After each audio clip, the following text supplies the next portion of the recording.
Hi, my name's Phil. I like talking about politics, and in this video I'd like to discuss an imaginative idea for further bolstering the forces being arranged in Parliament ahead of a showdown with the no-deal Brexiteer Prime Minister Boris Johnson.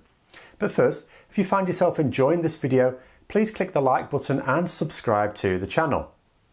So, Fintan O'Toole, who's quite a well-known journalist for the Irish Times, wrote about an interesting idea to utilise the Sinn Fein seats in Parliament this autumn. I chose to use the word imaginative about his proposal as a bit of a double meaning. It is in most respects a very cunning idea and the sort of active participation in politics that people of all walks of life have suddenly been engaging in the absence of any real leadership from our politicians. But it is also likely to remain in the imagination, I fear, for two reasons that I'll go over later. But in a period of British politics when some are putting aside party politics in order to cooperate for a greater cause, this is definitely an idea worth talking about. Essentially, Sinn Fein have 7 seats in Westminster. People have asked me on several occasions before why they can't just take up those seats, at least just for Brexit. They can't. Sinn Fein have a history of not simply wanting Northern Ireland to separate from the UK, as is the case for the SNP in Scotland, but they're directly opposed to anything to do with the UK as an entity. If the UK were the EU, then Sinn Fein are the Brexiteers. It's not enough to move out of it, they want the whole project sunk. As such, they felt that they were prepared to neither make an oath of allegiance nor even engage in a British political process in London. Besides, Sinn Fein campaigned specifically on the promise that they won't take up those seats, and as O'Toole himself noted, they even did this in the 2017 general election that won them those seats, which was a year after the Brexit referendum. So the people voting for them made their decisions with the full understanding of the consequences. They knew that those seats were going to be taking no sides at all in Brexit. So O'Toole's idea is to put those seats up for election again, without Sinn Fein standing. Now, he's not suggesting that they simply abandon those seats. He's suggesting that pro-EU parties, including Sinn Fein, agree on a list of candidates to support in those 7 constituencies who would not be standing as members of any party, but purely as pro-Remain candidates, anti-no-deal Brexiteers basically. Further, that those candidates, if elected, would only engage in Westminster on purely Brexit matters, taking no part in any other Westminster activities, and that they stand down in the event of Brexit either going ahead or being stopped, or when Sinn Fein asks them to. Of course, there'd be need for a lot of trust in those candidates. It doesn't matter what they sign, there's nothing to legally stop the MPs from engaging in other political activities or refusing to stand down. A signed piece of paper can't override the constitutional rights and duties of an MP.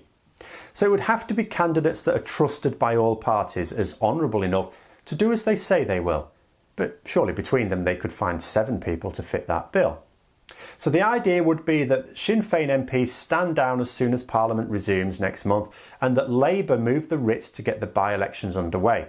Once completed, Boris Johnson's already negligible majority is blown away as 7 anti-Brexit and most certainly anti-Tory MPs enter Westminster to shake up the parliamentary arithmetic. It would be a game changer and could easily spend the end of a no-deal Brexit. It might even make it easier to form the preferred government of national unity. Jeremy Corbyn is currently blocking that as he wants to be Prime Minister himself, but he's too divisive and he's been unwilling to work with other parties against Brexit. There's no way Parliament will accept him as an anti-Brexit leader in Parliament. These new MPs might make enough of a difference to convince him to. If not, get behind a more palatable Prime Minister, then at least to not oppose them. And replacing the Prime Minister, as I've said before, is the only guaranteed way of stopping a no-deal. Various MPs have talked about legislative means of stopping no-deal, but nobody has given any details on how it might possibly work. As such, I take that with a large pinch of salt. The best you can achieve by legislating is forcing Johnson to break the law by taking us out of the EU. But committing an act that is against the law doesn't stop the act having happened. So the 2 reasons I had for pouring water on what is an otherwise very interesting idea is that, well, first of all, I don't really see Sinn Fein getting on board with it.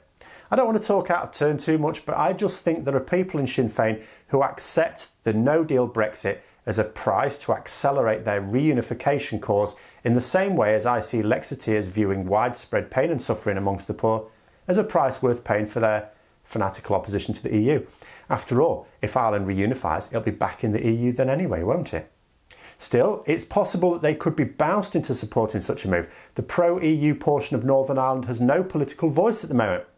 It has no voice in the Assembly because the Assembly is in mothballs. It has no voice in Westminster because Sinn Fein gobbled up all the pro-EU seats but doesn't use them. The anti-Brexit supporters in Northern Ireland, if the idea was seriously put to them, might well demand that Sinn Fein get on board. I don't know. But there is a second reason, and it is timing. It's not realistic to have these by-elections before the end of September. O'Toole himself accepts that. By this time, events may already be set on an unstoppable course if the vote of no confidence motion has already been issued, carried out and completed. If Corbyn issues his motion for a confidence vote in early September, then something will have definitely occurred before these by-elections can take place. Either a government of national unity will have already formed, in which case the plan won't be needed, or a general election will have been triggered, in which case the plan can do no longer any good. Like so many things those opposed to no deal can do, this should have been done before summer. When we were given the new deadline of October the 31st, I said straight away that if we didn't do anything before summer, then there was a big risk it would be too late. This is because it's party conference time in September, and that's traditionally a time for tribal politics, not cross-party cooperation. Still, it's the party conferences that might still make the Irish plan workable, I suppose. The Labour Party conference is quite late on in September, ending on September the 25th. Now, if Jeremy Corbyn decides not to do anything before conference has voted on a few motions, he may not issue his confidence motion too soon. Perhaps the by-elections could take place in time for the anti-no deal alliance to form in October, replace Johnson as Prime Minister, issue another referendum and get the extension to carry it out. But that idea still needs Corbyn's support, and with his support, there are already the numbers in Parliament to achieve it. I don't know. I'd probably put it down as another good idea that is coming too late and is unlikely to get anywhere when you have a Brexiteer as both Prime Minister and Leader of the Opposition. But let me know what you think, especially if you're in Northern Ireland. Has the idea gained any traction at all there? I hope you found the video interesting. If you'd like to support the channel further, then please click the Patreon link for details. And until next time, I'll see you later.